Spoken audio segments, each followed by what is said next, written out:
ሶስት ልጅ አስወልደዋት ትልቋን ልጅ ደግሞ እዛው ሊደፍሯት ማለት ትልቋ ልጅ እኮ ሴትዮዋ ተደፍራ ነው ያምሮ ታማሚዋ ሶስት ልጆች እንደገና ለካ ልጅቷን ሊደፍሩ የሃይማኖት አባቶች የሚችሉትን አርገዋል ቤት እንደ ቆርቆሮ ቤት ነገር አርገው እንድትጠበቅ መንስኤዎቻቸውን ለማየት ስትሞክሩ ወዴት ያዘነብልባችኋል ኢትዮጵያዊነት ግን ለኔ በቃ በጣም ማዝንበት ነው በተለይ እንዲያነት ነገር የሚያጠቃህ የቅርብህ ሰው ነው የመጥፎ የክፉ ሐሳብ ባለቤት መሆን ቁጣ ለራስ ያለ አመለካከት ግምት ዝቅ ማለት መውረድ ይሄኛው ደግሞ እንኳን ሊጎዳ እንደ እድል መልካም አጋጣሚ ራስን የመቻል አጋጣሚ የቤት ኪራይ መሸፈኛ ገርል ፍሬንድ የማዝናኛ ወይም ብሮ ቦይ ፍሬንዷን የማዝናኛ ኢንካም ማግኛ ይሄ ቋጣሪ የነበረው ሰው የሞተ ነፃ መውጣት ጭንቀት ያ ነገር የሥራ ጫና የፈጠረው ጭንቀት ነው ያሉት እና የመጀመሪያ ላይ ከቤት አለመውጣት ራሴን መለየት ከሰዎች ምናምን እንደዚህ አይነት ነገር ነበር መጀመሪያ የታየብኝ እንግዲህ ድባቴ ይሆናል ራስን ማጥፋት ያስከተላል ወደ ጎዳና ሳይወጣኮ ከመካከለኛው ራስን የማጥፋት አጥፋይ መባል ያንን ቢነገር ሰሚ ማጣት አበዛው ተጨማለክ የመባል ይሄ ደግሞ የቅብጠት ነው የግንዛቤ ማጣት ምን ሆነሽ ነው ትግስት ትባላለች ምን ሆነሽ ነው የባንክ ደብተሯ ጠፍቶ ነው ያበደችው አንድ ያገባኛል ያለችው ሰው ሲተዋት ከዛዛ የትላንቱ መጋዘን ውስጥ ነው የምትሄደው ማንንም አይፈልግሽም እየተባለች ልታድግ ትችላለችና እቺ ልጅ ድንገት ኢግኖር ስትደረግ ያኛው ይመጣል ተደራራቢ ያረጋዋል ይሄ እንግዲህ በጣም ከባዱ ነገር ነው የሚገርም በጣም እውነትን ይዘው የተጎዱ ሰዎችን ስታገኛቸው በቃ አብረህ ነው የምታለቅሰው ከተማ መሃል የባንክ ደብተር ሲጠፋ ገንዘቡ እንደጠፋ የሚያስብ ማህበረሰብ አለ ቢባል አሁን ታምናለህ ወደ ጎዳና የወጣ ጨርቁን የቀደደ ድንጋይ እየወረወረ የሚደባደብ ካለበት ነገር ሙሉ ለሙሉ በቃ ለማህበረሰቡ ተጋላጭ የሆነ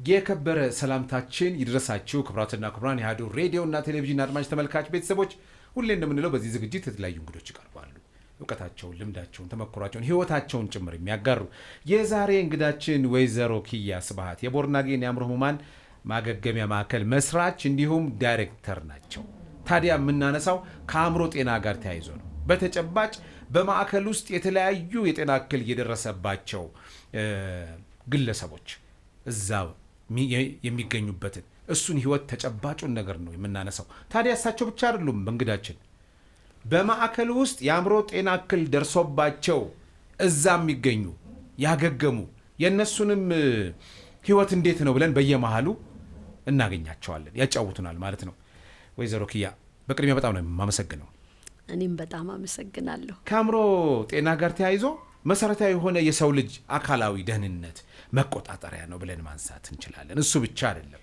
የአእምሮ ጤና ሲነሳ የባህሪ ጉዳይ ቁልፍ ነገር ነው ምንም ኮዲያ ሳንል ማለት ነው ለምሳሌ ሐዘን ኃይል አቅም ማጣት ፍላጎት ማጣት ነገሮችን መተው የመጥፎ የክፉ ሐሳብ ባለቤት መሆን ቁጣ ለራስ ያለ አመለካከት ግምት ዝቅ ማለት መውረድ እነዚህን ሁሉ እናነሳለን አንዳንዴ ደግሞ ከዘራረክ አካባቢ ካኗኗር ልምድ ላይፍ ስታይል ጋር ጭምር ተጣምሮ የሚያነሱት አለ እሱ ብቻ አይደለም የአእምሮ ጤና ከስሜት ጋር ከስነ ልቦና ጋር ከማህበራዊ ግንኙነት ጋር ስሪቱ ከባድ ነው የተወሳሰበን ይላሉ በዚህ እንጀምር ደስ ይለኛል እውነት ነው እንግዲህ ያው እኔ ጤና ባለሙያ ባልሆንም በቦርናጌን ውስጥ ካካበትኩት ልምድ ብዙ ነገር ተምሬበታለሁና አሁን እንዳልከው መነሻቸው ብዙ ነው ሁለት ሰዎች እኩል ምግብ በልተው አንደኛው ፉድ ፖይዝን ብሎት አንደኛው ይዘው ተመሳሳይ ችግር አንደኛው ተቋቁሞ ማለፍ ሲችል አንደኛው ደግሞ አእምሮ ተጎርቶ ለቀላል፣ ለመካከለኛ፣ ለከባድ የአእምሮ ህመም ሲጋለጥ እናያለን። ስለዚህ እንግዲህ እነዚህ ነገሮች እንዴት ፕሮቴክት እናረጋቸዋለን፣ የአእምሮ ጤናን እንዴት እንጠብቃለን የሚል ግንዛቤ እንጂ መምጫ መንገዳቸው በጣም ብዙ ነው። እንደ ቦርናጌ ቀላል፣ መካከለኛ፣ ከባድ ቦርናጌን አሁን ግምት ውስጥ ያስገባ ብለው ቀላሎቹ ላይ ያተኩራል፣ መካከለኛው ላይ፣ ከባዱ ላይ ቦርናጌን ፎከስ ዳርጎ የሚሰራው ከባዱ ላይ። የቱ ነው ከባዱ? ከባድ ማለት ወደ ጎዳና የወጣ ጨርቁን የቀደደ ድንጋይ እየወረወረ የሚደባደብ ካለበት ነገር ሙሉ ለሙሉ በቃ ለማህበረሰቡ ተጋላጭ የሆነ ምክንያቱም ሞቷችን በአእምሮ ህመም ምክንያት አንድም ሰው ጎዳና ላይ አያድርም እና ቦርናጌን እየሰራ ያለው ከባድ የሚባለውን ካታጎሪ ነው። ከ20 ከ30 ዓመት በላይ በአእምሮ ህመም ወጥቶ ጎዳና ሚኖር እና ምንም አይነት ከሰዎች ጋር ኮሚኒኬት የማያረግ አይነት ሰው ላይ ነው ቦርናጌን እየሰራ ያለው። እንዳልኩም ከሞቶም አኳያ በአእምሮ ህመም ምክንያት ጎዳና ሲወጣ ከባዱን እርምጃ ነው የተራመደው። ከጎዳና መውጣት ብቻ አይደለም፣ ለአመታት ለወራት ሴቶቹ እየወለዱ እየተደፈሩ ራሳቸውን መከላከል ሳይችሉ እና ወጣ ብለህ ብታይ እንግዲህ ትሰማለህ። አሁን የመጨረሻ ጣራችን 38 ዓመት ጎዳና የነበረች ሴት ናት። ስለዚህ ይሄ ነው እንግዲህ ከባድ የሚያደርገው ወደ ጎዳናው ወይም ወደ ሜዳው ወጥቶ የታወቀ ማለት ነው ከባድ ተብሎ የሚቀመጥ። እንግዲህ አሁን ከደረሰባቸው የአእምሮ ጤና እክል አኳያ መካከለኛ፣ ዝቅተኛ፣ ከባድ ብለን አነሳን። ይሄ እንግዲህ ለታማሚው ነው። ከባዱ ላይ የሚያተኩረው ቦርናጌን እንደው ለሱስ ከባድ አይሆንም ወይ ይሄ ስራ? እንግዲህ ሁልጊዜም እንደምለው የሰዎች ፈጣሪ እግዚአብሔር ነው። እግዚአብሔር በጣም ያስብላቸዋል ብዬ አስባለሁ። ለምን ስትል ክብደቱ አይደለም የሚታየን፣ ከዛ ውስጥ ወጥተው ሰው መሆናቸው ላይ ነው በጣም ትኩረት የምናረገው። ታስረው ገብተው አገግመው ትምህርት ቤት ገብተው ውጤታማ ተማሪ ሆነው ስራ ገበታ ላይ ሄደው ውጤታማ ሰራተኛ ሆነው ስታይ ሴት ልትወልድ ስትል ምጥ ከባድ ነው አይደል? ግን ሁልጊዜ ምጡን ስለምትረሳው ነው እኮ ሁለተኛ ልጅ የምትወልደው እንጂ ልጁን ሳታስብ ምጡን ብታስብ ሰው ዳግመኛ ልጅ አይወልድም። የእርግዝና ወራት ከባድ ነው። የመውለድ ጊዜው ከባድ ነው። በምጥም ይሁን በኦፕሬሽን ሰዎች ሲወልዱ ከባድ ነው። ግን ሁልጊዜ ስለተገኘው ልጅ ያለፉበትን መንገድ ቦርናጌንም እንዲህ ነው። መንገዱን ሁሉ እንረሳዋለን። ከተነሱ ሰዎች አንድ ሰው ሪሃብል አድርጎ ትምህርት ቤት ለምሳሌ አሁን አካውንታንታችን ስነግር ከድሬዳዋ ነምበር 1 ያነሳ ነው። ተነስቶ ቅድስተ ማርያም ዩኒቨርሲቲ ገብቶ 3 አምጥቶ በአካውንቲንግ አዲስ አበባ ዩኒቨርሲቲ ገብቶ በማዕረግ ተመርቆ ስታይ ከዛ ከባድ የሚለውን ያጠፋብሃል። እና ቦርናጌን በአንድ ሰው ጀምሮ እንዲህ ያለ ከባድ አይደለም እልህ ከሆነው ከውጤቱ ግን ከባድ የሚለውን እየረሳን ውጤቱ ላይ ናችን እንዲሆን አድርጎናልና በዚህ መልኩ ቢያዝ ነው ደስ። እስቲ አሁን ከባዱ ደግሞ ለቀቅ እናድርገው። ይሄ ዝቅተኛ መካከለኛ ምንለው ጋር ደግሞ እናተኩር። እሱ ላይስ ምን ማለት ይቻላል? ማለት አሁን ይሄ እኮ ከባዱ ለይቶለታል፣ ይታወቃል፣ ይታያል። እርቃኑን ሄዷል፣ ድንጋይ ወርውሯል፣ ብዙ ነገሮች አሉት። በጣም ያኛውስ ማንየው? እሱ ነው እንግዲህ እንደ ባለ ድርሻ አካላት ሚዲያዎች፣ ትምህርት ቤቶች፣ የመንግስት ተቋማቶች፣ የህዝብ መገልገያ ቦታዎች እነዚህን ግንዛቤ ካልሰጡ ቀላሉ ነው ወደ መካከለኛ ወደ ከባድም በአንድ ጊዜ ከባድ ይሆናል ብለህ አታስብ። ቀላሉ ግን እየጨመረ ሲሄድ በቀላሉ መስተካከል ስላልቻለ እየጨመረ ሲሄድ መካከለኛው ላይ ይገባል። ለምሳሌ ጭንቀትን ስትወስደው ከዝቅተኛው ይጀምራል። ሰሚ ሲያጣ ሲያስተናግደው ወደ መካከለኛው ያድጋል። እንግዲህ ድባቴ ይሆናል፣ ራስን ማጥፋት ያስከትላል። ወደ ጎዳና ሳይወጣ እኮ ከመካከለኛው ራስን የማጥፋት አጥፋ መባል፣ ያንን ቢነገር ሰሚ ማጣት፣ አበዛኸው ተጨማለክ የመባል ይሄ ደግሞ ቅብጠት ነው። የግንዛቤ ማጣት በጣም የሚገርም። አሁን እኛ ጋር ልጆች ገብተው ሪሃብል አድርገው ከወጡ በኋላ አንድ ሰው 2 ልጅ ቢኖረው ሁለቱም ቡና ቢጠይቁ ያ ሪሃብል ያደረገውን ልጅ ተነሳበት 10 ቡና ይላል ይባላል። አያው እንትን ትንሽ ጫፍ ስናገኝ ያንኑ መቀጥቀጥ ነው የምንፈልገውና የግንዛቤ ማጣቱ ነው ቀላሉን ወደ መካከለኛውን ደግሞ ወደ ከፍተኛ የሚያወጣው። ስለዚህ እዚህ ቀላሉ ጋር አድምተን ብንሰራ መካከለኛውን እንቆጣጠራለን። መካከለኛው ላይ አድምተን ብንሰራ ከባዱን እንቆጣጠራለን። ይሄ ነው እንግዲህ የእውቀትም ማነሳለ በሀገርም ደረጃ ስታዩ በጣም ትንሽ እኮ ነው። ይሄ አማኑኤል ሆስፒታል ነው እንግዲህ ከሆስፒታልም ስትመጣ ምናልባት የግሎች እንደኛ አይነት ተቋሞች ካልሆኑ ስራው እንደ ነውርም የሚቆጠር ነው፣ እንደ እርግማንም የሚቆጠር ነው።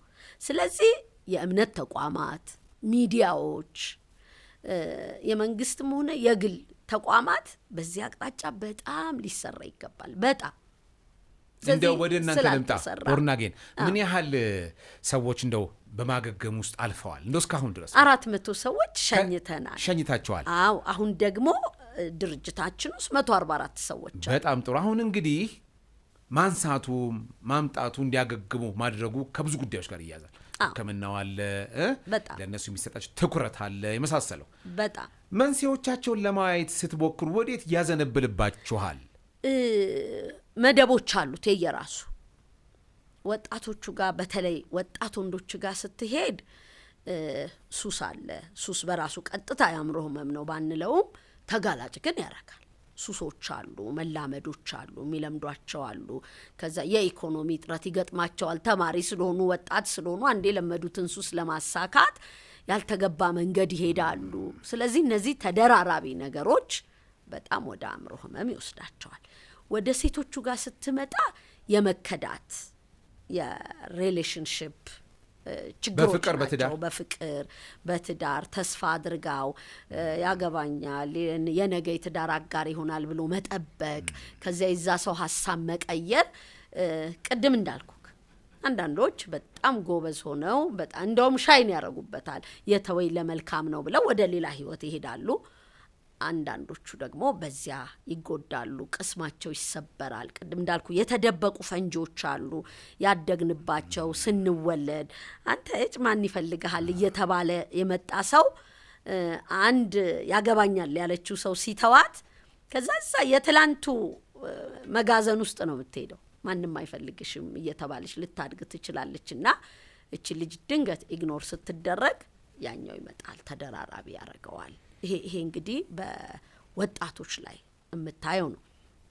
በትልቅ ሰዎች ጋርም ተመሳሳይ ሆኖ ይሄ የእውነት አክራሪነት፣ ይሄ እውነትን ክርር አድርጎ ሐቀኛ ነኝ ብለው ሲሉ ሐቀኛ ያልሆኑ ሰዎች አቢዩስ ሲያረጓቸው ይሄ ነገሩን ከእውነታው ዓለም ጋር ሲጋጩ፣ ለምሳሌ በቃ ሙስና አልቀበልም ብሎ ቢሮ ውስጥ ጠንክሮ ሲሰራ ያኛው እንደሞኝ ሲቆጥረው ይሄ በባስ እየሄደ ኦፊሻል የሚታወቀው ሙሰኛው ጉቦኛው ሰውዬ መኪና ሲነዳ ኮራ ብሎ ሲሄድ እየተጎዳ እየተሸረሸረ ሲናገር አይሰማም።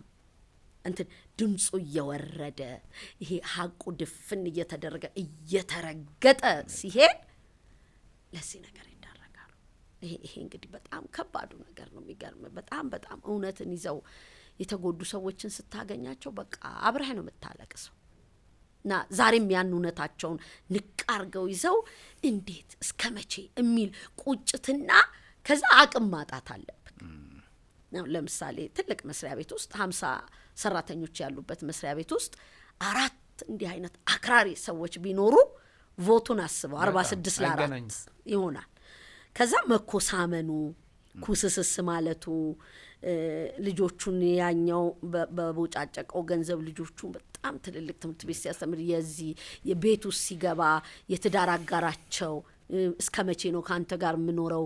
ይሄው ከሌ አንድ ቢሮ አንድ ደረጃ ላይ ሆነ ምናምን የሚለው ንዝንዝ ያንን እውነት እየመታው ከዛ እውነቴን ይዤ ሲል ለዚህ ነገር ተጋላጭ ይሆናሉ። አሁን ግን ይሄ ሰው ከቤትም ከመስሪያ ቤትም ከተለያዩ ቦታዎች አልተገለለም?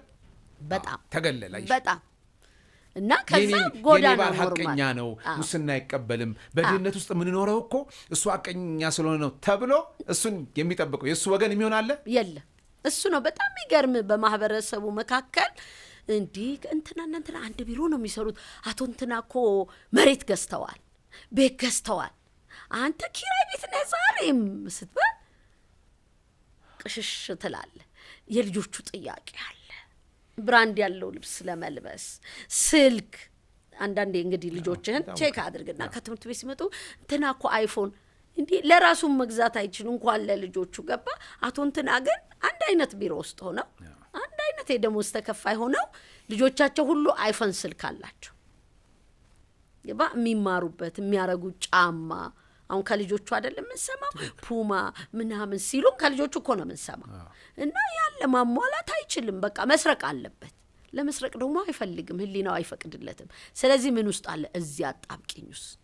ከዛ ስትሄድ ደግሞ አለቃው ሁሌ ያጣጥለዋል። ይሄ እውነቱን ፈትሾ ከቤት አስብ፣ ከመስሪያ ቤት ደግሞ ስትሄድ አለቃው አፕሪሼት አያረገውም። ይሄ አክራሪነቱ አይታይም። እና ይሄ በቃ የሆነ በቃ ከሁሉ አቅጣጫ ሲሆን እየደከመ የመስሪያ ቤቱም ተሸላሚ አይሆንም። እነዚህ በጣም ስራ የሚፈልጉ ናቸው። ሰሞኑን ልጆች አንድ ፊልም ያሳዩኝ ነበርና እዛ ፊልም ውስጥ አይተህ ከሆነ ምናልባት አጋጥሞ ሀረግ የሚል ነው። ልጆች ያሳዩኛል፣ አንዳንዴ አብሬያቸው አያለሁና ሉሊት አብዳ ቀረች። አይ ይሄን እንደራሲ ባገኘው አልኩ። እንደ ሉሊት አይነቱ አያብድም፣ እንደ ሉሊት አይነቱ ገጸ ባህሪ አያብድም። እና አሁን ዛሬም ያማል። የምታብዱት እንደ ሉሊት ክፉ ሰዎች ናችሁ ሚል ሳውንድ አለው እና በጣም ነው ያመመኝ። ብታይ ታስራለች ኦልሬዲ ሉሊት፣ አይምሮዋን ታማለች። ገነት ሄዳ ስትጠይቃት አይ መጨረሻ ሺውን ነፍሰ ገዳይ ናት ሉሊት፣ ከሃዲ ናት፣ በቃ ጀስ በጣም የክፋት መገለጫ ናት። እና ሉሊት ማበዷ ዛሬም መልስ አይደለም። ሶሪ በጣም ነው ያዘንኩት በጣም። እና የምር እንደ ሉሊት አይነቱ ያብድ ይሆን ወይ? እውነቱ እሱ ነው ወይ? እና ዛሬም መልሱ ከባድ፣ ከእውነት ጋር መጣላት። እና ታዲያ እንደው ሌላስ ከቤተሰብ ሞት ጋር ከእናት ከአባት ከእህት እንግዲህ አሟሟት አንድ ሁለት ሰው ሊሆን ይችላል፣ በጅምላ ሊሆን ይችላል፣ ለብቻ መቅረት ይሆናል። እንዲህ አይነት ጉዳዮች ያጋጥሟችሁ? ያጋጥማሉ። እንዳልኩ አንዱ ሰውዬ እንደ ቀላል የሚቆጥረው አባቱ ሞቶ አልቅሶ ስለ ውርስ የሚጨቃጨቅ ልጅ አታይ። ገና የሰልስት ዕለት ውርሱ እንዴት ነው ንብረት ምን አለው ብሎ አለርት ነው ኑዛዜው ምናምኑ ጋር። አንዳንዱ ደግሞ ውርስ አይደለም በቃ አባቱ ነው በቃ እንደዚህ ነው። እና አጋላጭ ምክንያቶቹ ብዙ ናቸውና አንዳንዱ ምን ያቀብጣል በቃ ሞተ ብለህ ያኛውን ሰው ያሁን ብትጠይቀው ውርሱን አነፍንፎ የሚጠብቀው መኪናው ለማን ይሰጥ ይሆን፣ ቤቱ ለማን ይሁን ብሎ ከቀብርለት ጀምሮ በጣም ጠንካራ ሰው አለ። ኑዛዜው እስኪነበብ ተጠንቅቆ የሚጠብቅ፣ እናት በህይወት እያለች የአባታችን ንብረት ብሎ የሚጠብቅ። በተመሳሳይ ደግሞ አባቱ ቅዝዝ ብሎ ምግብ ብላ አልበላ ሲተኛ በህልም ከአባቱ ጋራ በቃ መኖር ትምህርቱን መማር የማይችል ልጅ አለ። እንደዚህ ነው። ይሄኛውን ጎርቶታል፣ ይሄኛው ደግሞ እንኳን ሊጎዳ እንደ እድል መልካም አጋጣሚ ራስን የመቻል አጋጣሚ፣ የቤት ኪራይ መሸፈኛ፣ ገርል ፍሬንድ የማዝናኛ ወይም ቦይ ፍሬንዷን የማዝናኛ ኢንካም ማግኛ፣ ይሄ ቋጣሪ የነበረው ሰውዬ ሞተ። ነፃ መውጣት ከባድ ነው። እንትኑ ባለ ብዙ ፈርጅ ነው። ይሄ ነው በቃ ቤተሰብን ማጣት የአእምሮ ህመም ያመጣል ብለህ 4 ነጥብ አትሰጥ። አያመጣም ብለህ 4 ነጥብ አትሰጥ። ሱስ አእምሮ ህመም ያመጣል ብለህ 4 ነጥብ አትሰጥም። ከሱስ ጋር የሚኖሩ ብዙ ሰዎች አሉ። አያመጣም ብለህ 4 ነጥብ አትሰጥ። እንደየሁኔታው እንደየሰው አቅም ይለያያል።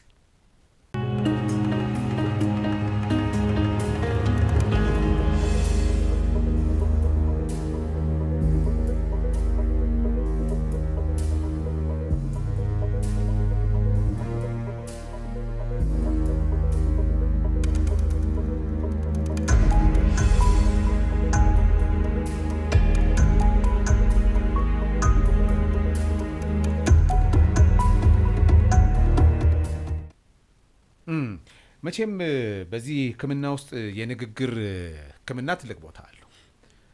የንግግር ሕክምና ቦታ አለው ስንል የሰው ልጅ ተግባቦቱ የሚፈጠረው በንግግር ትልቁን ቦታ ይዛል። እውነት ነው። እናንተ ደግሞ ዝቅተኛው መካከለኛው በተለይ ደግሞ እንደተጠቀሰው ቦርናጌን ከባድ የአእምሮ ህሙማንን በማዕከል ውስጥ ማገገም እንዲጀምሩ ሲደረግ ካገኛችኋቸው ከመጀመሪያው ቀን ጀምሮ የሚኖራችሁ ንግግር እንዴት ገመግሚዋለሽ? ወይ በጣም እሱ ነው ቴራፒው። ትልቁ ቴራፒው እሱ ነው። አንዳንዶቹ እኮ የሚያወሩም አይመስልህም፣ የሚሰሙም አይመስልህም። ከዛ በኋላ ነው እውቀቱ ይኖረኝ። ይርባቸዋል። የአእምሮ ህሙማን ሲለምን አይተህ ታውቃለህ? አለምን ይሆን ግን ይርባቸዋል። ሰው ይርባቸዋል፣ ሰሚ ይርባቸዋል፣ ምግብ ይርባቸዋል፣ ይበርዳቸዋል። እና ያ የንግግር ሕክምና በቃላት ብዙ ጊዜን ማጠፋው ያው ለአንዳንድ ስራዎች ትሰራለህ እንጂ ከነሱ ጋር ነው ማጠፋው። እና ምን ይፈልጋሉ እንዳልኩ ማናገር ይፈልጋሉ። ሊያወሩ የሚፈልጉት ነገር አለ። አንድ የገጠመኝን ልንገርክ። ሴትየዋ ለ3-4 ቀን ቸርች ውስጥ ነው ታመመች ተብሎ አበደች ተብሎ ሲያስሩ ሲታገሉ ይቆያሉ። በኋላ አንድ ስለኛ አገልግሎት የሚያውቁ ሰው እኛ ጋር እንድትመጣ ያደርጋሉ። ቦርናጌን ከዛ አየኋትኝ። ነርሷን ጠራው። እንደ ሙያሽ ያት ትንሽ ግን ብታርፍ እንግዲህ በትግል 3-4 ቀን አልፏታል እና የእንቅልፍ ኪኒኒ ቢሰጣት የሚፈቀድ ከሆነ ያው ስለማላዝ የሕክምና ባለሙያ ስላልሆንኩ አየቻት ይሰጣት ብላ ሰጠቻት እና 11 ሰዓት ላይ ተነሳች። ማን ያመጣኝ እዚህ አለች። ምን ሆነሽ ነው? ትግስት ትባላለች። ምን ሆነሽ ነው? የባንክ ደብተሯ ጠፍቶ ነው ያበደችው። እና የእሷ እውቀት አሁን ከተማ መሀል ይሄ ያለ ብልህ ታምናለህ?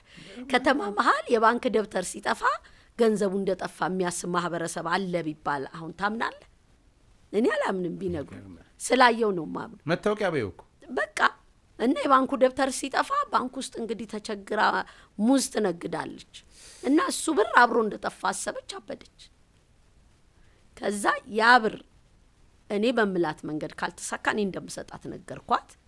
አመነቼ ጨረስን፣ ዳነች። አሁን ሙዝ ነጋዴ ናት። በትሄድ ልጆቼ በሄዱ ቁጥር ሙዝ አሸክማ ትልቃቸዋለች። በጣም ሲምፕል ነው እንግዲህ ይሄ ምንም አይጠይቅህም። ማውራት፣ ማናገር፣ ማሳረፍ እነዚህን መንገዶች እንግዲህ የእንቅልፍ ታብሌት ማለት ሕክምና ነው። ተኛች፣ ስትነቃ ማውራት ትፈልጋለች። ደብተሩ ጠፍቶ ነው። የት ነኝ አለች እኮ ማን አመጣኝ አለች። በዚህ ጉዳይ ተነጋገር። ይኸው እንደምታውቀው ደብተር ጠፋ ማለት ብር ጠፋ ስላልሆነ እሱ ተስተካከለ። ኢትዮጵያ ንግድ ባንክ ነበር እንዳልኩ። ዛሬ ሙዝ ነጋዴ ናት። እና አንዳንዴ ትንሽ ነው መዋጯችን። ለትልቁ እንጋለጣለን እንጂ ትንሽ ነው መዋጯችን። ጸጉሩን መቆረጥ እምቢ ሲል እንደወንድ ምን ሆነ ደበረ እንዲ ጺሙን ልክ ያልሆነ አለባበስ ሸሚዙን አልቀይር ሲል ትንሽ ነው ምትነካው። ጎዳና ላይ ወጥቶ ከማለት ለምንድን ነው እስኪ ሻወር እንውሰድ ና እንታጠብ።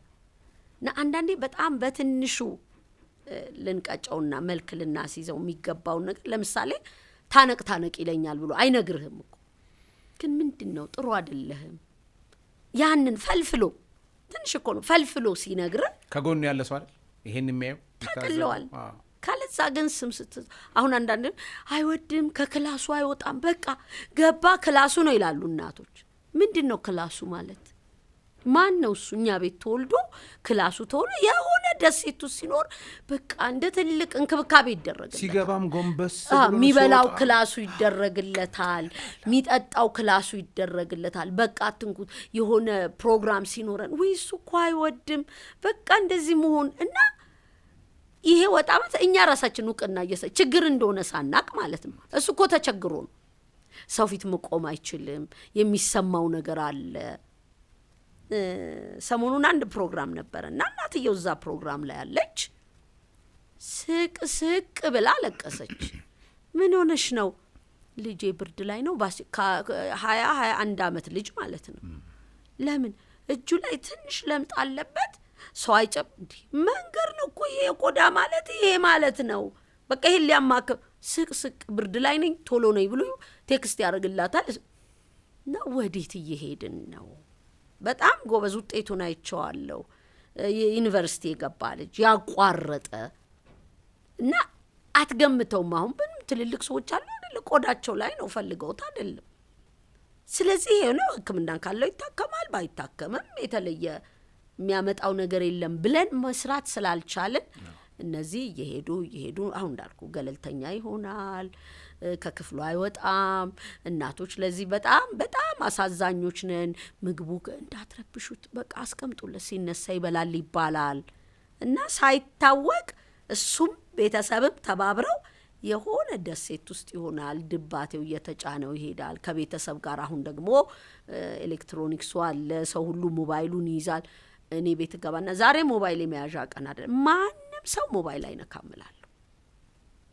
ይሄንን ካላለማመድ ነው አደጋው እየባሰ ይመጣልና የንግግር እንትኑ የግድ ሐኪሞች ብቻ መሆን የለባቸው።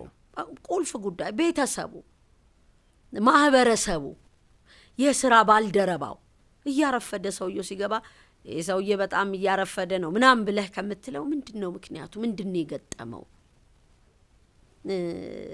አጭር ፊልም ናት ያየኋትና ልጁ ከተማሪዎች እያረፈደ ነው የሚገባው እና ያንበረክከዋል፣ ይቀጣዋል፣ ምናምን ይላል። ምንም ቢያደርገው ልጁ መሻሻል አልቻለም። እና ያ አስተማሪ ብልህ ነውና እስኪ ልከታተል። ለካ እናቱ በዊልቸር ናት። እናቱን አድርሶ መውሰድ ያለባትን ተንበርክኮ ይቅርታ ጠየቀው። እና አንዳንድ ነገሮችን ወደ ውስጥ መግባት ብንችል እንደ ሀገር አይደል የምታስበው? ያጣነው ነገር እኮ ትንሽ አይደለም። እና ወደ ውስጥ መግባት ብንችል መጠጋት ብንችል በተለይ የዚህ ትውልድና የኋለኛው የተጠፋፋንበት ምንድነው ብለስተል በቃ ልጆቹ ይዝና ወስ ሲለምዱ በቃ በጣም ደስ ብሎን በቃ ልጄ እኮ ምናምን ጋዛ እነሱ ከይዝና ወዙ ጋራ ብዙ ነገር ለምደዋል። ሲመጡ ማስቲካ ያኝካሉ። ለውጦችን አናያቸው፣ እንደ ስልጣኔ እንቆጥራቸዋለን። እነዚህ ቀስ እያሉ እናቶቻችን ይሄን ማኔጅ ማድረግ አልቻሉ። ይሄኛውስ ቢዚ ነው፣ የምትገባው 4 ሰዓት ነው። ልጁ ምን ላይ እንዳለ ማወቅ አትችልም። ባለቤትህን ኑሮ ለማሟላት የምትገባበት ሰዓት አለ። ጋር የንግግር አንተ ሚስትህን እንዴት እንዳገኘህ ለልጅህ ልትነግረው ይገባል። ምክንያቱም እድሜው ሲደርስ ገርል ፍሬንድ መያዝ ይፈልጋል፣ ቦይ ፍሬንድ ልትይዝ ይገባታል። እንዴት ነው የሚያዘው? ከሁሉ ነገር አቅጣጫ የራስህን ልምምድ ለልጆቻችን ስንቶቻችንን የምንነግረው? አንድ ጊዜ አንድ ወዳጅ የመጣችና ልጁ በጣም ተበሳይቷል። ያልገባኝ አንቺና አባቢ እንዴት ነው የተጋባችሁት? የት አለ የሰርግ ፎቶ? እነንትና ቤት የሰርግ ፎቶ አለ ጓደኞቼ ጋር። አየ ልጆቹ ይሄ መመለስ አለብህ። እንደዛ እንኳን አላገባህ እንደሆነ ቬሎ ተከራይተ ፎቶ ተነስተ ማረግ አለብህ። ልጆቹ የሚጀምሩት እንዴ የፎቶ ላንታው ምንም ማለት አይደለም፣ ትዝ ላይልህ ይችላል። እሱ ሄዶ ሲያይ ግን ሰራተኛ ነበረች እንዴ እናቴ? የቤት ሰራተኛ ሆና ነው ሚስት ያረካት? አያ ሰራተኛ ነበረች ይላል አንዱ ነሰና። የኔም እናቴ ቤት ሰራተኛ ነበረች ማለት ነው። ለነሱ ከባድ ነው፣ ላንተ ምንም ማለት አይደለም። ስለዚህ እነዚህ ነገሮች በጋራ መንካት አለብን። ሚዲያው ቀጥተኛ ነገር ሊሰራ ይገባል። ይሄ አሳማሚ በተለይ እንደኔ ያሉትን ሰዎች የሚያሳምም ድራማ ባይሰሩ ሁላ ነው ማበረታታውና አንዳንዱ ጉዳይ በፍጹም ልክ አይደለም፣ የተበላሸ ነው። ስለዚህ ወይም አለመንካት መልስ ማሰጠውን ነገር ነካክተህ ስንት ሰው እንደምትጎዳ ካላሰብክ ይኸው አሁን እኔ እንዲህ ተናገርኩ አይደል? የሐረግ ድራማ ደራሲ በጣም እንዲያሻሽሉ ተጠይቃቸዋለሁ። በፍጹም ሉሊት ልታብድ የምትችል ሴት አይደለችም፣ ካራክተሯም አይደለም።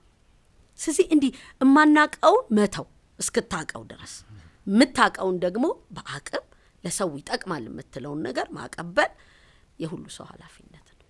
በጣም ነው የማመሰግነው ወይዘሮ ኪያ ስብሐት የቦርናጌን የአእምሮ ህሙማን ማገገሚያ ማዕከል መስራችና ዳይሬክተር። አንድ እንግዳ እናገኝ እስኪ። ቀደም ብዬ እንደነገርኳችሁ እንግዲህ የእሳቸውን ሀሳብ ብቻ አይደለም የምንጋራው፣ በዛው በተቋም ውስጥ በማዕከሉ ውስጥ ከዚሁ ከአእምሮ ጤና ጋር ተያይዞ የገቡ በማዕከል ውስጥ ያገገሙ እነሱንም እስቲ አግኝተን እናውራ። ሄሎ ጤና ይስጥልኝ። ኤርሚያስ እባላለሁ፣ አሀዱ ሬዲዮ እና ቴሌቪዥን። ሰላም ነው? እግዚአብሔር ይመስገን። ወንደሰን እባላለሁ። መልካም እንግዲህ ከወይዘሮ ኪያ ስብሐት የቦርናጌን የአእምሮ ህሙማን ማገገሚያ ማዕከል መስራችና ዳይሬክተር ጋር እየተጨዋወትን ነው።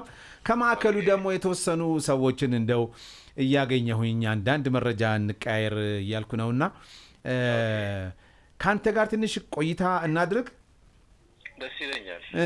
ወደ ማዕከሉ ከስንት ዓመት በፊት እንደገባህ ታስታውሳለህ? እኔ አክቹዋሊ ብዙ አልቆየሁም። 5 ወር ነው ከገባሁኝ። 5 ወሬ ነው። 5 ወር። እንዴት ነበር አገባብህ? እንግዲህ እኔ ብዙ ጊዜ ያው ህመም ከጀመረኝ የአእምሮ ህመም 13 ዓመት አካባቢ ተቆጥሯል። እሺ። እና ብዙ ጊዜ ጸበል ነው የወሰዱኝ ቤተሰቦቼ ማለት ነው። ከመስመር የወጣ እንቅስቃሴ ሳደርግ ይዘውኝ ጸበል ነበር የሚሄዱት። 13 ዓመት ነው የቆየሁት በአእምሮ ህመም ማለት። ይሄንን መረጃ አንተ የዛሬ 13 ዓመት ወደ ኋላ ልመልስህና ህመሙን ታስታውሰው ነበር ወይስ አብሮህ ያለ ቤተሰብ እህት፣ ወንድም፣ እናት፣ አባት ሌላው ነበር የሚያስተውለው? እኔ በእርግጥ ምንድን ነበረ ቤተሰብ ነው ማለት እኔ ልክ የተለየ እንቅስቃሴ ማድረግ ስጀምር የዛሬ 13 ዓመት እንደዚህ ከተለመደው እንቅስቃሴ የተለየ ነገር ሳደርግ ቤተሰብ ወደ ሐኪም ቤት ይዞኝ ሄደ መጀመሪያ። እሺ። ከዛ ያው ሐኪሞች ባይፖላር ዲስኦርደር የሚባል ህመም እንደሆነ ነገሯቸው። ከዛ ሕክምና መከታተል ጀመርኩ። ግን እኔ መድኃኒቱን የመውሰድ ፍላጎት ምናምን አልነበረኝም እና ብዙ ጊዜ አቋርጥ ነበርና ይመለስብኝ ጀመር ማለት ነውና እሺ። በዛ ወቅት እነዚህ ጸበል ጥሩ ነው የሚል ነገር ሰሙና ጸበል ቦታ ይወስዱኝ ነበር ማለት ነው። ከዛ በኋላ እኔም እዛ ሲሄድ የሆነ የመረጋጋት ስሜት ይታይብኝ ነበርና እንደዛ ነበር። እንደው ቤተሰብ ማንተም በወቅቱ የዛሬ 13 ዓመት አጀማመሩን ስታስተውሉ ምን ጉዳዮች ይታዩብህ ነበረ? ምንድነው የሆነው በርከት ያለ ስራ ሰራ ነበር በዛን ሰዓት እና ትንሽ ጭንቀት የማታ መማር ነበረ እና ጭንቀት ያ ነገር የስራ ጫና የፈጠረው ጭንቀት ነው ያሉት እና የመጀመሪያ ላይ ከቤት አለመውጣት፣ ራሴን መለየት ከሰዎች ምናምን እንደዚህ አይነት ነገር ነበር መጀመሪያ የታየብኝ። ከዛ በሂደት ደግሞ ይሄ በእኔ ህመም ባይፖላር ዲስኦርደር ይባላል ብያለሁ። ሁለት ፌዞች አሉት እና አንደኛው በጣም ዲፕረስድ የምትሆንበት ነው እና ለወራት ከራስህን ለይተህ የምታሳልፍበት ጊዜ ነው እና አንደኛው ፌዝ ደግሞ በጣም ኢነርጂ ከፍ ብሎ በቃ የዞርክ ምናምን በጣም አግሬሲቭ ሆነ ምናምን የምታሳልፍበት ጊዜ ነውና በእነኚህ ነገሮች ይፈራረቁብኝ ጀመር ማለት ነው። እሺ። እና ያው እንዳልኩ ነው መድኃኒት በስርዓት ከወሰድኩ እስተካከላለሁ፣ ካልሆነ ደግሞ ያው ጸበል ቦታ ምናምን ሲወስዱኝ ነበር መረጋጋው። ይሄ ነበር። ከቤተሰቦች መካከል በጣም የሚረዳህ የሚቀርብህ ጉዳይህ የገባው ሊንከባከብህ የሚፈልግ ማን ነበር? እህት ነው? ወንድም፣ እናት፣ አባት፣ ሌላ ሰው? እኔ በአጋጣሚ እናትና አባቴ አልፈዋል። ህመሙ ሲጀምረኝ እነሱ በህይወት አልነበሩም። ወንድም እህቶቼ ነበሩ የሚንከባከቡኝ። እኔ እውነት ጎዳና ላለመውጣቴ ምክንያት ያው ጥሩ ቤተሰብ ስላለኝ ነው። ምንም ማይተወኝ ማይሰለች ቤተሰብ ስላለኝ ነው እንጂ በጣም ብዙ ጊዜ ብዙ ሌሊቶችን እየዞርኩ የት እንደምሄድ ሳላቅ ያሳለፍኩባቸው ብዙ ጊዜያት አሉ። ግን ተከታትለው ያለሁበት ድረስ መጥተው ወይ ሕክምና ቦታ ወይ እንዳልኩ ጸበል ቦታ ይወስዱኝ ነበርና ቤተሰብ በጣም ወሳኝ ነው። እኔ ወንድም እህቶቼ በተለይ አንድ የእህቴ ልጅ በጣም ብዙ ዋጋ ከፍለውልኛል። ወደ ቦርናጌን የገባህበት አጋጣሚ እንዴት ነበር? ወደ ቦርናጌን የገባሁት ምንድነው እኔ የዛሬ 2 ዓመት አካባቢ ጸበል ቦታ ነበርኩኝ። እዚህ ሽንኩሩ ሚካኤል የሚባል ጸበል ቦታ እዛ በጣም አግሬሲቭ ሆኜ ብዙ ጥፋት አጥፍቼ ነበር የሄድኩት በወቅቱ። ወደ 9 መኪና ሰብር ያለውኝ በዛ ወቅት ስገባ ማለት ነው። አዋሳ ላይ ማለት ነው። እና እጄም እግሬም በጣም አግሬሲቭ ስለነበርኩ እጄም እግሬም በሰንሰለት ታስሮ እዛ ጸበል ቦታ ነበርኩኝና እንደ አጋጣሚ ፓስተር ኪያን የምታውቃት አንድ ዘመዷ እዛ ጸበል ቦታ ያለች የሆነች ሴት ሩት የምትባል ዘመዷን ለማየት በመጣችበት ታየኛለች። እጄም እግሬም ታስሮ ማለት ነው። እሺ። እና በዛ ውስጥ ሆኜ አናገረችኝና እንደዚህ የሚባል ቦርናጌን የሚባል ቦታ አለ፣ እዛ የተሻለ እንትን ትሪትመንት ይደረግልሃል፣ እዛ ብንወስድህ ምናምን ነገር አለችኝ። በዛ ሁሉ ሁኔታ ውስጥ ሆኜ ማለት ነው። ከዛ ስልኳን ሰጠችኝ፣ የቤተሰቦቼን ስልክ ጠየቀችኝ። እኔም ነገርኳት በዛ ሁኔታ ውስጥ ሆኜ። ከዛ ቤተሰብ ጋር ስደውል እነሱ ፈቃደኛ አልነበሩም ወደዚህ ሊያመጡኝ ማለት ነው። ያው ሪሊጂየስ የሆነ ተቋም መስሏቸው ማለት ነው። እና ያው እኔ ከአመት ከ7 ወር ከዛ ጊዜ በኋላ ከአመት ከ7 ወር በኋላ ጥሩ አገግሜ በቃ እስቲ ከተማውንም ይለማመደው አዲስ አበባ ወጣ እያለ ይመለስ ከብዬ መንቀሳቀስ ጀምር ስልኳ ስለነበረኝ ደወልኩላት። እሺ። ከዛ በቃ ለመሄድ ፍላጎት አለህ ወይ አለችኝ። አዎ አልኳት። ይዛኝ መጣች። በእርግጥ ጥሩ የሆነ ሁኔታ ላይ ነበርኩኝ። ረጅም ጊዜ እዛ አሳልፌያለሁ።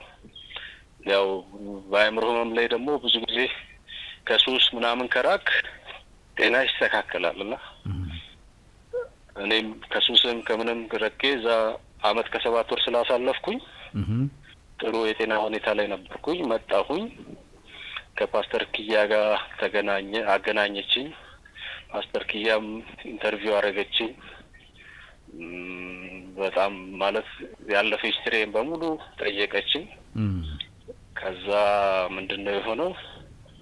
እኔ እንደውም አንተ ስራም እንድታግዘኝ ይፈልጋለሁ፣ አንተ ጥሩ ሁኔታ ላይ ነው ያለው፣ ስራም አብረኸኝ እንድሰራ ፈልጋለሁ አለችኝ።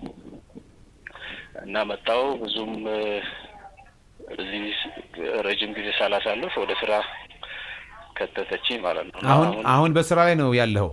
አሁን የቦርናጌን አስተዳደር አርጋኝ እንግዲህ 4 ወር በዚህ ስራ አሳለፍኩኝ። ጤናህ እንዴት ነው አሁን? በጣም ደህና ነኝ፣ እግዚአብሔር ይመስገን።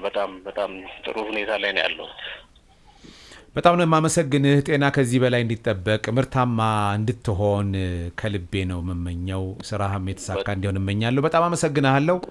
እኔም በጣም አመሰግናለሁ። ጥቂት ቆይቼ ሌላ እንግዳ አገኛለሁ። መልካም ጊዜ። እሺ፣ ሰላም ነው። ከራሱ የአእምሮ ጤና ደረሰብኝ የሚለው ይህ ወንድማችን አነጋገሩ ዝቅተኛ ነበር፣ ከዛ መካከለኛ ሆነ፣ ከዛ ከባድ ሆነ እኮ ነው የሚለው፣ ሌላ አይደለም። ምን ትያለሽ?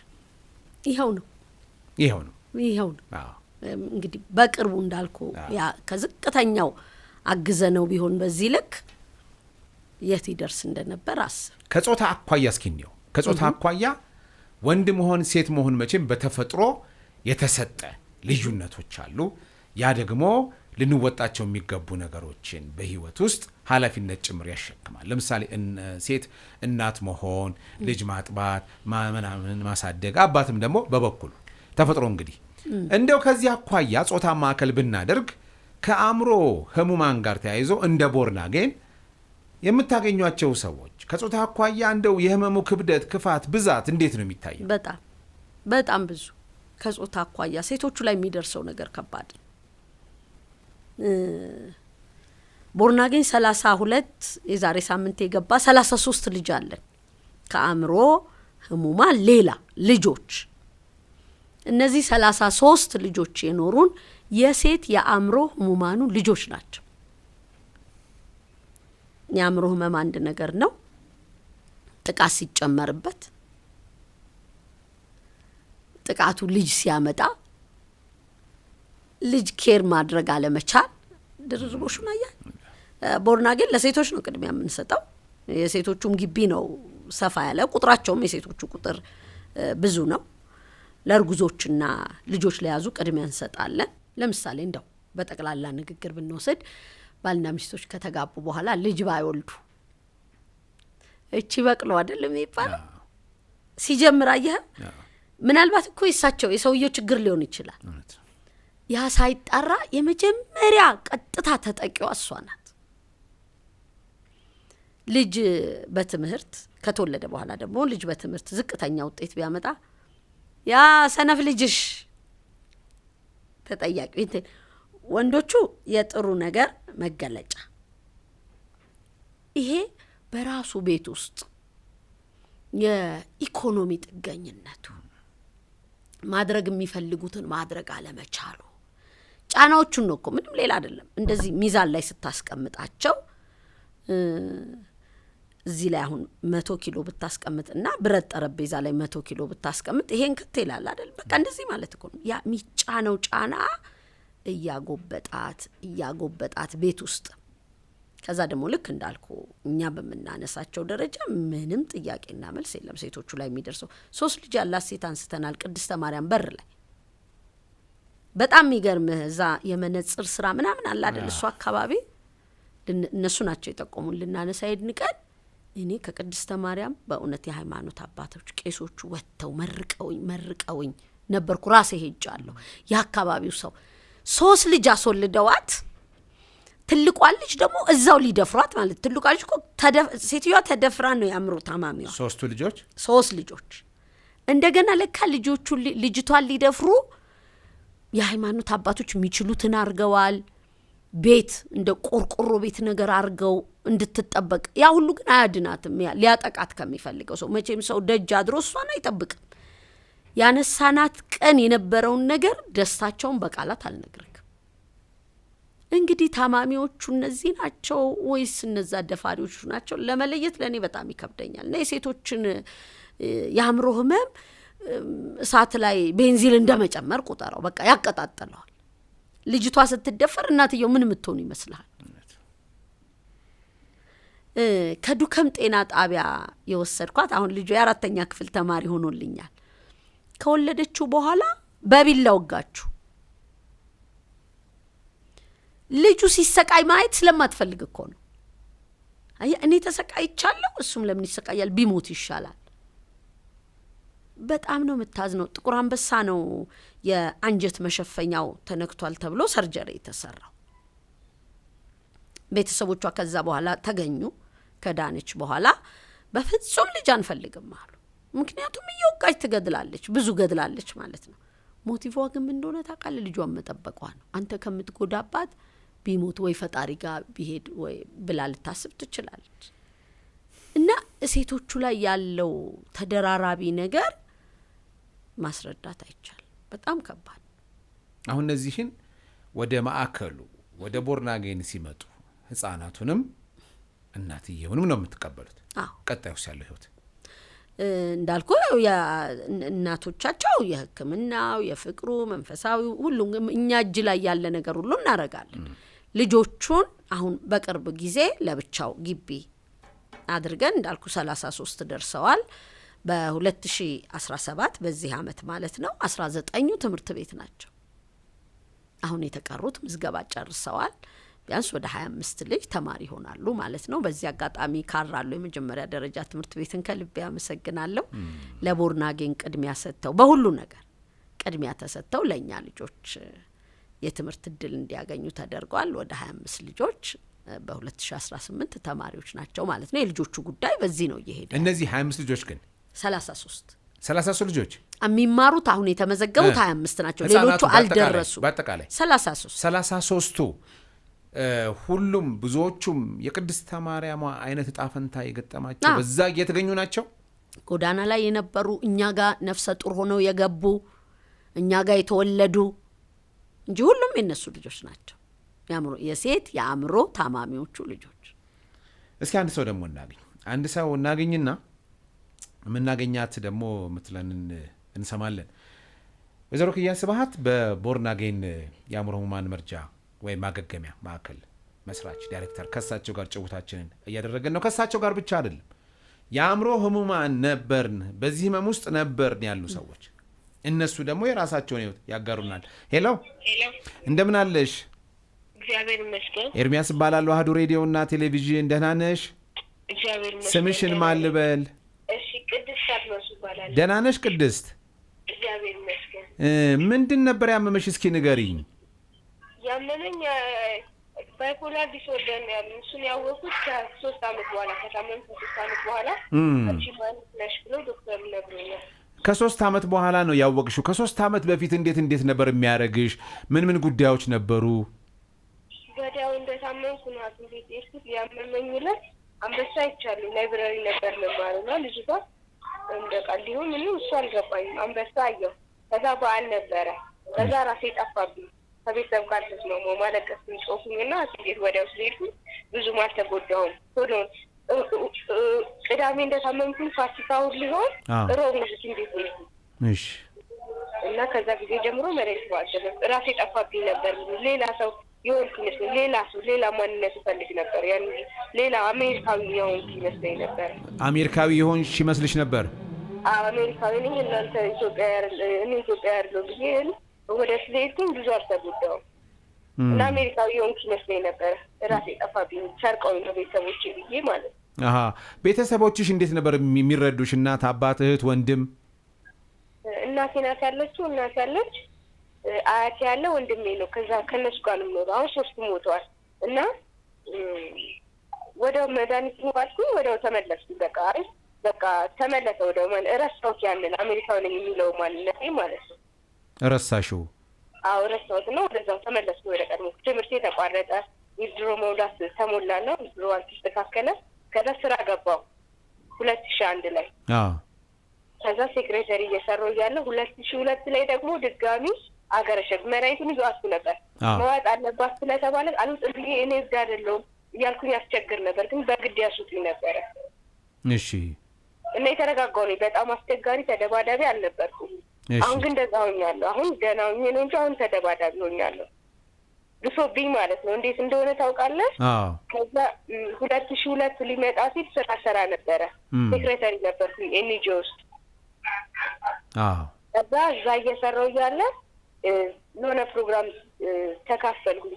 ከዛ ጊዜ ጀምሮ ደግሞ እስካሁን እስከመጣሁበት ድረስ ፌመስ የሆንኩ ይመስለኝ ነበረ።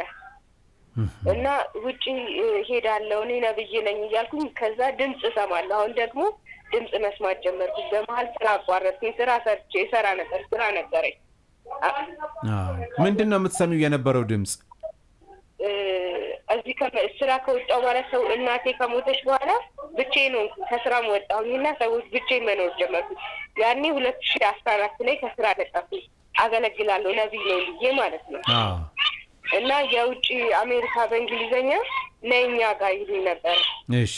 እኔ ደግሞ ለፈልፋለሁ። ምን ይሸትሻል?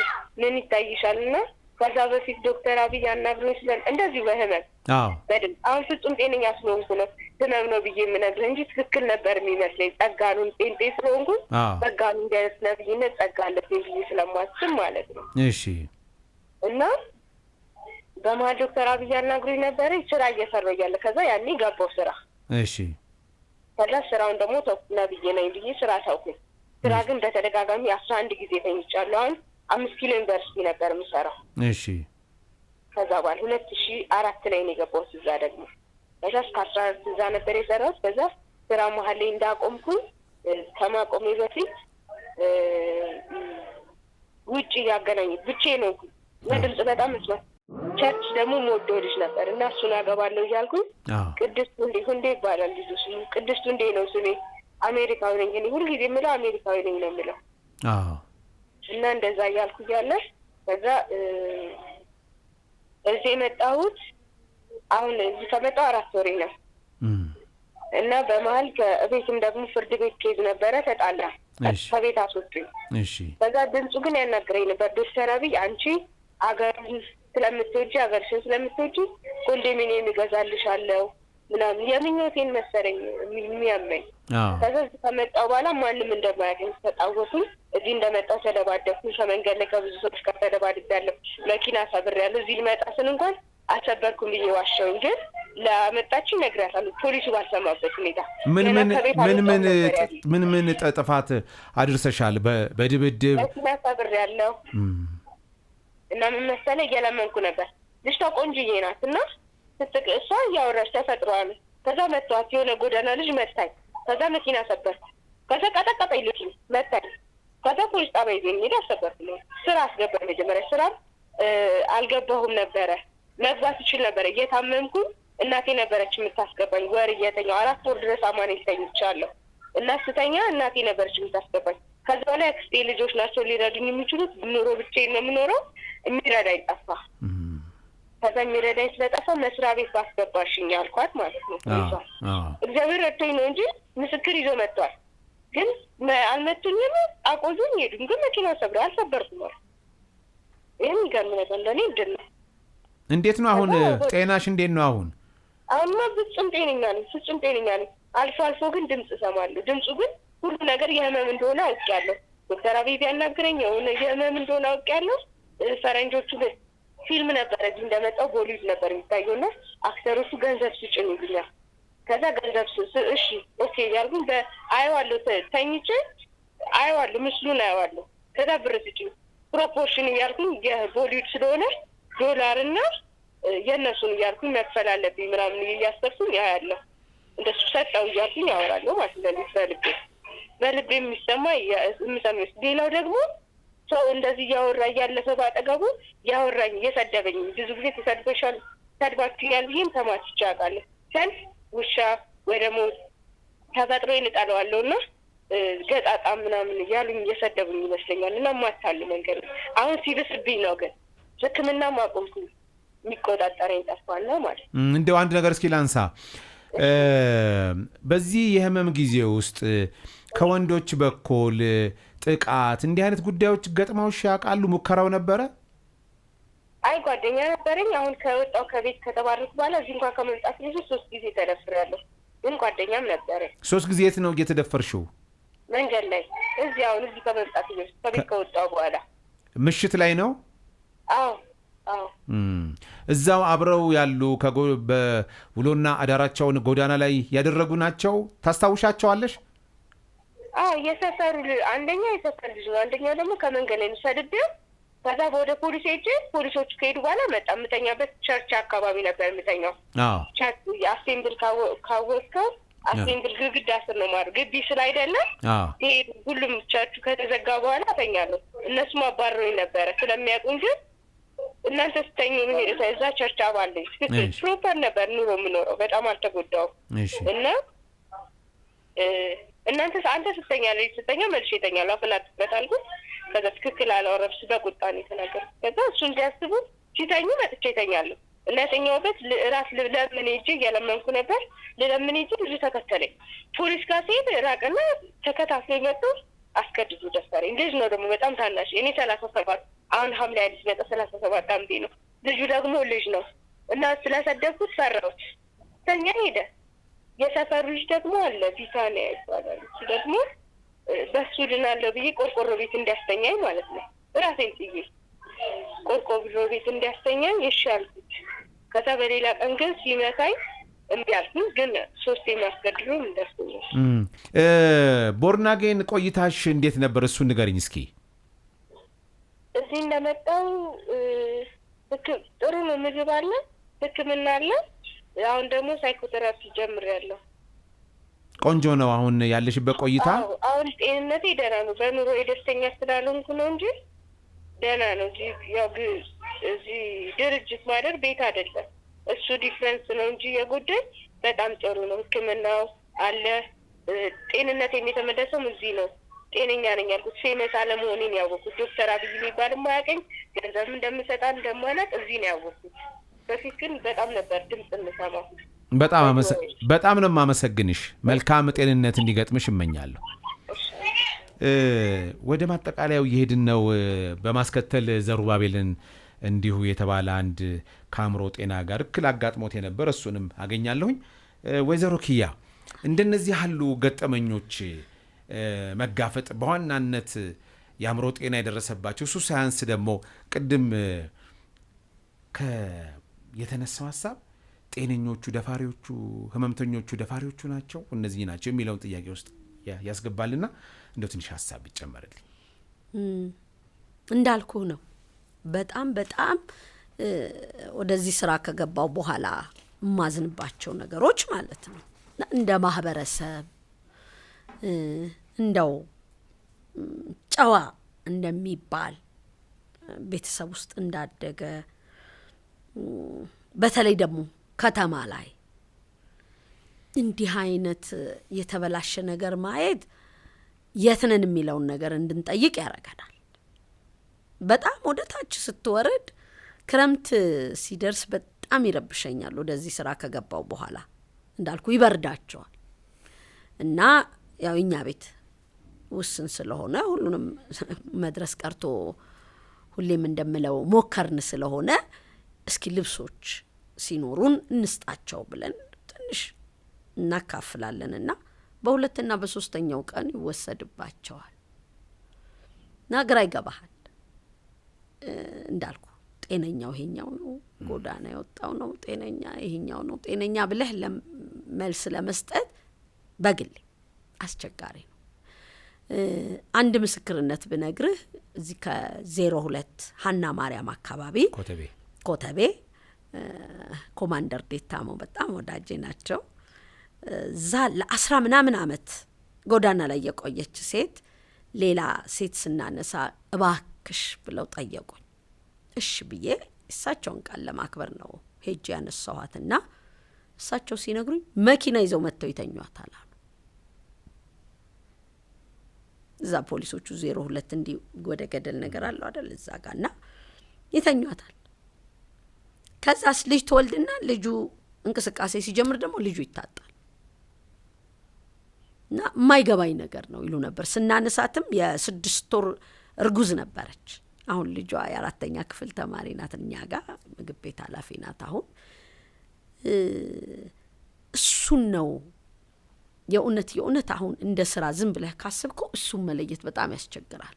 የእውነት ጤነኞች ነን ወይ እነዚህ ጤነኞች? አሁን እንግዲህ አይተሃል ቅድስትን አስጠጋኝ አለችው። ቆርቆሮ ቤት ማለት አስጠጋኝ ብሎ የለመነህን ሰው ታጠቃዋለህ ወይ? ምናልባት ጎጂ ሊሆን ይችላል ንግግሬ። ኢትዮጵያዊነት ግን ለኔ በቃ በጣም ማዝንበት ነው።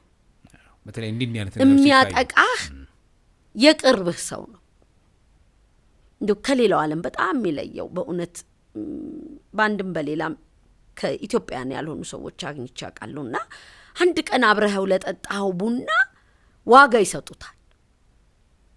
እኛ ግን ዝም ብለህ ይኸው ይሄ የሚጎዳህ የሚያጠቃህ የቅርብህ ሰው ነው። ይሄ በጣም የተለየን የሚያረገኝ ይመስለኛል። እማያቅ ሰው ተሽቆጥቁጦ ነው አንተን የሚያናገርህ። ባወቀህ ቁጥር ግን ሊጠብቅህ ሊከላከልልህ እንደውም ብዙ ጊዜ ተናግሬው አውቃለሁና ኢትዮጵያዊነት እንግዳ ተቀባይነት የሚለውን ስም ጠለዋለሁ ብያቸዋለሁ። ከእንግዳ ተቀባይነት ወንድሙን ተቀባይነት እህቱን ተቀባይነት በሚለው ቢሻሻል ጥሩ ነው ብዬ አስባለሁ። ማለት ማታውቀውን ሰው ለመቀበል በቃ እንግዳ ተቀባይነህ ብለህ ያን ያህል ከመሄድ እዚህ ጋር ተቀብለሃል ወይ ወንድምህን ከመቀበል እህትህን ከመቀበል ከዚህ ባዶ ከባህር ማዶ ላለ ሰው የምታረገው ነገር ለኔ ተሳስቼ ከሆነ ሁሉም ሰው ይቅርታ ያድርግልኝና ሾሁላ ነው የሚመስለኝ። በጣም ነው የምትጸየፈው። ከዚህን ጀምር አጠገብህ ካለ ጎረቤትህ ካለ አብሮ ቤተ ክርስቲያን መስጊድም አብሮ ከሚሄድ ሰው አጠገብህ ካለ ሰው እሱን መጠበቅ፣ መከላከል፣ ማገዝ። አስጥለኝ ብሎ እኮ አታጠቃ። እንደው አስጥለኝ ተብሎ ጅብ እንኳን እንስሳ እንኳን ውሻ እንኳን ለምዶህ እኮ አይከዳህም አይደል? ውሻ ቤት አብልተኸው አጠጥተኸው ውሻነቱን ትቶ አብሮህ ይኖራል። መላመድ ማለት አብሮ መኖር ማለት እኮ ይኸው ነው። እኛ እንደው ከውሻ የወረደ ሆነን ያስጠጋኝ ያለህን ሰው መብላት ማለት ከውሻ ያነሰ ባህሪ ነው ለኔ። ለዚህ ንግግር የከበረ ይቅርታ ጠይቃለሁ። እስቲ አንድ እንግዳ ጋር ደግሞ እናምራና የእሱን ደግሞ በተለይ ከአእምሮ ጤና ጋር አሁን ደግሞ ያለበትን ነገር ያለን ወደ ማጠቃለያው ሀሳብ እያመራን ነው። እንደው የተወሰኑ መረጃዎችን ብቻ አይደለም። እውነት ለመናገር የአእምሮ ጤና ነገ ማን ላይ ነው የሚደርሰው፣ ማን ነው እንዴት ነው የሚለውንም ለማወቅ የማያስችል ሁኔታ ነው የሚፈጠረው። ሄሎ፣ እንደምን አለ? ኤርሚያስ እባላለሁ። አህዶ ሬዲዮ እና ቴሌቪዥን። አስተዋውቀኝ ራስህን አስተዋውቀኝ። እኔ ዘሩባቤል እባላለሁ። እንዴት ነህ ዘሩባቤል? ደህና ነኝ እግዚአብሔር ይመስገን። አሁን ከወይዘሮ ኪያ ጋር ቆይታ እያደረገን ነው። ከአእምሮ ጤና ጋር ተያይዞ የተለያዩ እዛው ማዕከሉ ላይ የቆዩ የነበሩ እና ያገገሙ መረጃዎችን ሰጥተውናል። አሁን ዘሩባቤል አንተን አግኝቻለሁኝ። እንዴት ነህ? ደህና ነህ? ደህና ነኝ እግዚአብሔር ይመስገን። እስኪ ወደ ኋላ መለስ ብለህ እንደው የአእምሮ ጤና መጓደል እንዴት ነበር ያጋጠመ? ያው ብዙ ሱስ ነበረብኝ። እሺ። እና አልተኛም ነበር። ያው ሌሊት ማሱዚ ምናምን ቃጤራ ነጋ ነበር። እሺ። ያው ሱስ በማብዛት ብዙ እንትን ከማለት የተነሳ አይምሮዬን ታመምኩኝ። እንዴት ነበር አጀማመሩ? ሁኔታው ምን ጉዳዮችን ታዝበሃል፣ አስተውለሃል? ንገረኝ እስኪ። እኔ ያው ታምሜ ቤተሰቦቼ እጅ ናቸው። እሺ። እነሱ እዚህ እንዳሉ ነው የሚመስለኝ። ያዩዋቸው ይመስለኛል። አይቻቸዋለሁ፣ ይታዩኛል። እንደዛ ነበረ። እዚህ ግን አልነበሩም።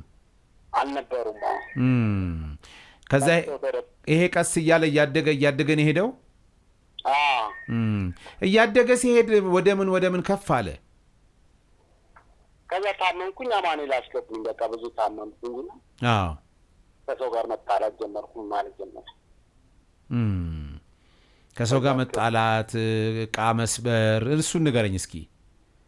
ከሰው ጋር እጣላ ነበረ። ያው ከፖሊሶች ጋር ከምናምን ጋር መጣላት ሲጀምር እንትን አልኩኝ። አማኑኤል አስገባኝ አጎቴ። እሺ።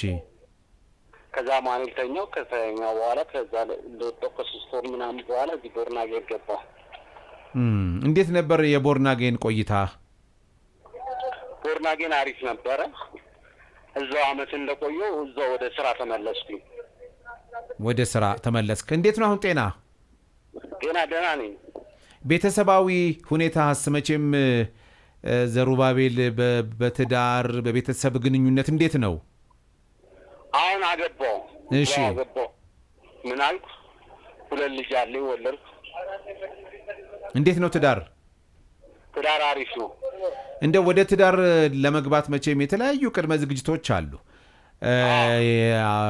በፍቅር መቆየት አለ፣ እንደገና ከቤተሰብ ጋር ማስተዋወቅ አለ። በትዳር ደግሞ ስትጣመሩ የቤተሰብም ይሁንታ አለ። እንዴት ነበር የሁሉ ምላሽ? ያ አሪፍ ነው። ጥሩ ነበር። ቆንጆ ነበር። ትዳር ተመችቶሃል አሁን?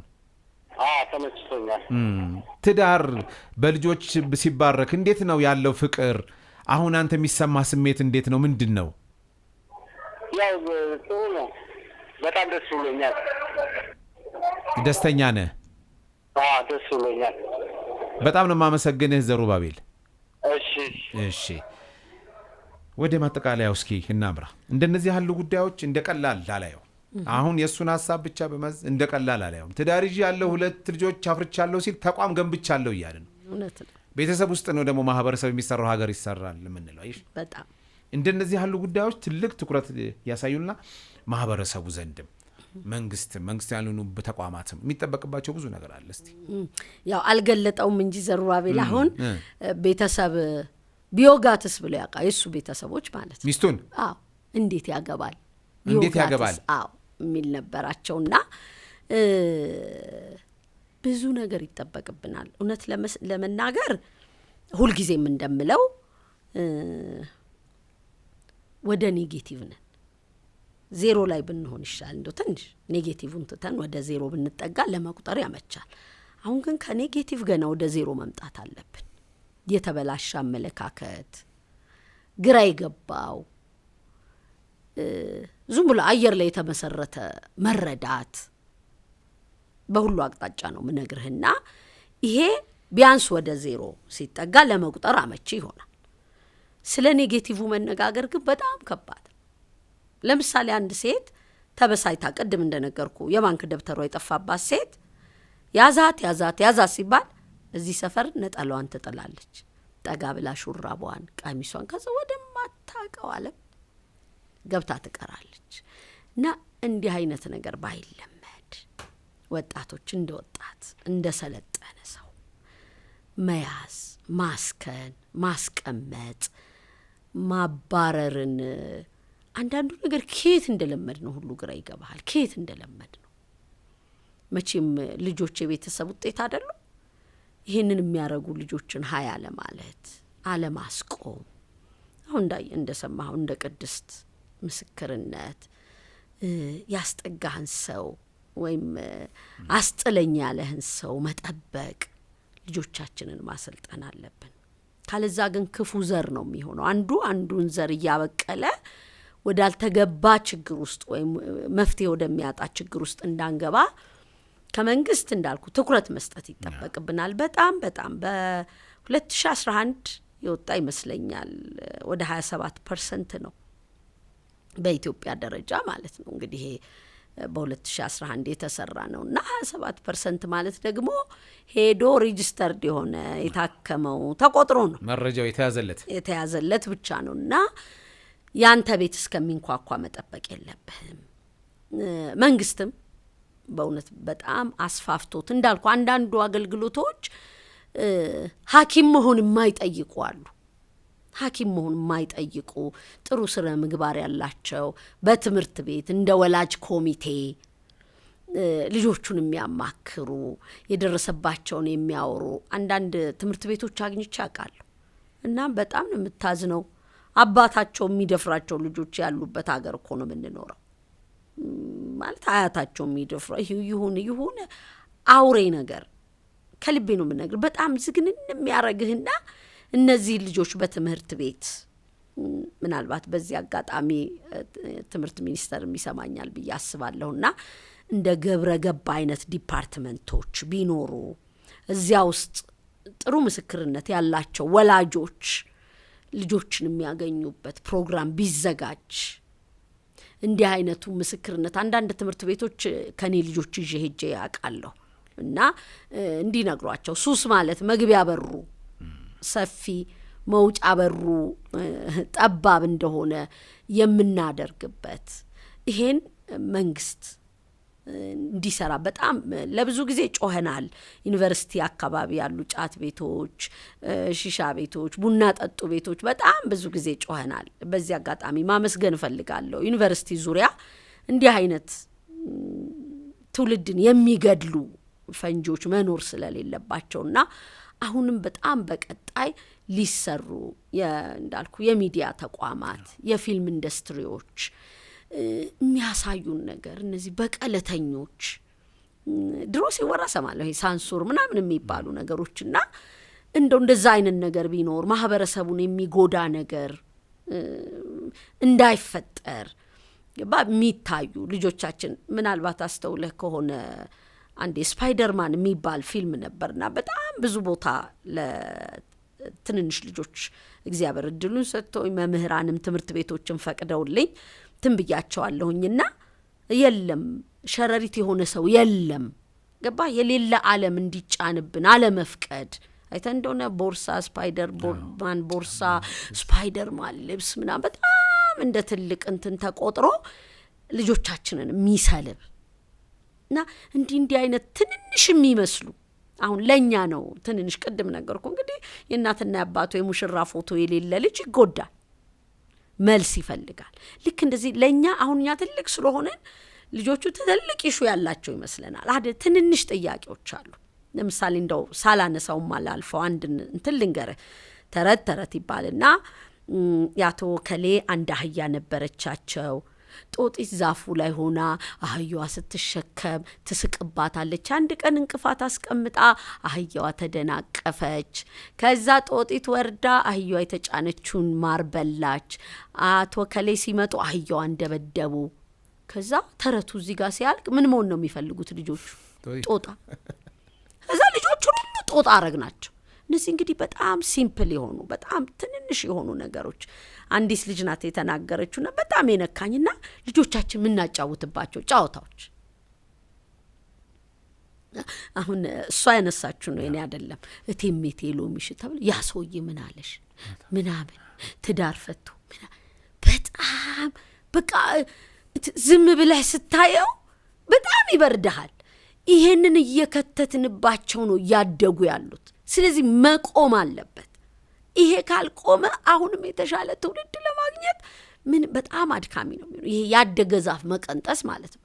ጉቦ አንዴ የጸረ ሙስና ማስታወቂያ አይተኸው ከሆነ አላቅም፣ ይሄ ምሳሌያዊ ንግግር ምናምን ብላ መምህሯ ትጠይቃለችና ልጆቹን እንዲህ ብሎ ያወጣና ሲሾም ያልበላ ሲሻር ደነገጠች አስተማሪዋ። የት እንደሰማ ታውቃለህ? አባትየው ለጓደኛው ደውለው የተነጋገሩት ወርድ ነው። እና ጥንቃቄ ሊኖር ካለዛ ግን እንግዲህ ያደገ ዛፍ ስትቆርጥ መኖር ብቻ ነው። ስታስረው የሆነ ነገር ስትለው ምን ስትለው እኔ ያደገ ዛፍ መቁረጥ ነው የሚሆነውና አሁንም ፍሮም ዘ ስክራች መሬት ላይ ከነርሰሪ ከኬጂ ጀምሮ ማስተማር መቻል አለብን። እነዚህ የማይረቡንን ነገሮች ማስወጣት አለብን። አሁን አህያ ስድብ አይደልኛ ግን ምን አረገች ከማገልገል ውጭ? እስቲ እንደው አህያ ብለህ ሰውየውን ስትሰድበው ተሳዳቢው ራሱ በምን መረዳት ነው የተሳደበው? እነዚህ የማይመስሉን ግን የትውልድ እንቅፋቶች ናቸው። ከንግግራችን የምናወጣቸው እነዚህን ማረም መቻል አለብን። ካልዛ ግን እነዚህ እየተጠራቀሙ እንዳልኩ ልጁ ጦጣ ይሆናል፣ እንደ ተረቱ አይሳካለትም። ስፓይደርማን የለም ግርግዳ ላይ ካልሄድኩ ይላሉ እኮ ልጆቹ በጠርዝ ላይ መሄድ ሲያስቡ አይታቸው ስፓይደርማኑን ለብሰው በቃ ስፓይደር ይሆኑ እንዴ። እነዚህን ከልጆቻችን የወላጆች ኃላፊነት ነው። የመንግስት፣ የመምህራን፣ የተቋማት ሚዲያው ደግሞ በጣም ምንም በእውነት ወቀሳ አይደለም። በጣም ነው ማመሰግናችሁ። ዛሬ ተጠርቼ እድል አግኝቻለሁ፣ ግን አልሰራንም። እንዳልኩ ቢያንስ ወደ ዜሮ አልመጣንም። ከኔጌቲቭ ወጥተን ባልገባን ጉዳይ ላይ አለመስራት፣ የገባችንን ግን በቃ የገባኝ ነው ልሳሳት ይችላል። በቃ ለኔ ግን ገብቶኝ ይጠቅማል ብዬ የምለውን እንዳካፍል ከተጠየቅኩ ግን ሳላፍርበት እኔ እጅ ላይ ያለ ከኔ ተሻለ ደግሞ ማብራራት ለሚችሉ ሰዎች እድል እየሰጠን ግንዛቤ ብናስጨብጥ እንዳልኩ ከኔጌቲቭ የማውጣት ስራ ብንሰራ ዜሮ ላይ ካመጣን ደግሞ ወደ 1-2 እያል እናድጋለንና በተለይ ከዚህ ከተበላሸው ነገር ግን ለማውጣት ብዙ ርብርብም ጉልበትም ይፈልግብናል ብዬ አስባለሁ። በጣም ነው የማመሰግነው ወይዘሮ ኪያ ስብሐት የቦርናጌን የአእምሮ ህሙማን ማገገሚያ ማዕከል መስራች ዳይሬክተርም ጭምር። ጉዳያችን ማዕከሉ ላይ የአእምሮ ጤና የገጠማቸውን ግን ዞሮ እያንዳንዱ ቤተሰብ ውስጥ ማህበረሰብ ውስጥ ሊያጋጥም የሚችል ወይዘሮ ኪያ ብቻ አይደሉ። ቀደም ሲል በስልክ መስመራችን ላይ በቀጥታ ያገኘናቸውም የሰጡን ሲጀምረኝ እንዲሆኜ እንዲደርሶብኝ ቤተሰብ ከዛ በኋላ በአካባቢው ላይ ይሄ በማህበረሰብ ውስጥ ትኩረት ያሻል ነው። በጣም ነው የማመሰግነው ወይዘሮ ኪያ ስብሐት የቦርናጌን የአእምሮ ህሙማን ማገገሚያ ማዕከል መስራችና ዳይሬክተር እዚህ ተገኝተን ይሄን መረጃ ስለሰጡ ከልብ ያመሰግናለሁ። እኔም ከልብ ያመሰግናለሁ። በሚቀጥለው ዝግጅት ከሌላ እንግዳ ጋር በሌላ ጉዳይ እንገናኛለን። መልካም ጊዜ።